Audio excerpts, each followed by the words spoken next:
Aldab talaga ang ang sumubok sa tibay natin. Yes. Diba? May mga ganung pagkakataon na ginawang instrumento yung Aldab para mapatunayan natin kung gaano tayo katatag. Maraming salamat sa Aldab. At to be fair, ang daming pinasaya din ng Correct Aldab. naman, talaga naman. Diba? Ang daming pinasaya, ang daming nabigyan din ng pag-asa. Katulad natin, diba? Ganun lang din naman ang intensyon ng Aldab, magpasaya ng marami. Totoo. At dahil dun sinilang ang tawag ng tanghalan. Yes! At ang twerking girl. Yes, ang twerking. Alam mo ba, fun fact, ang tawag ng tanghalan, dapat isa siyang show sa ABS. Yes. May sarili siyang show. Oo. Sarili siyang show. nangyari? Ang nangyari, malakas yung brand ng tawag ng tanghalan. Nilagay na lang siya sa loob ng showtime. Yes.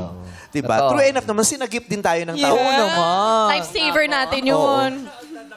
Correct. Isang sa tayo nagpunta. Gusto mo magkwentuhan tayo dito?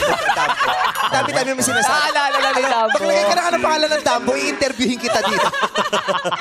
Kasi syempre, iba yung Part bubog. Solid showtimers. Lahat tinanas niya, di Since ba? day one niya. Namayat siya nun. Di ba nabawasan ka ng 1/4 kilo nun?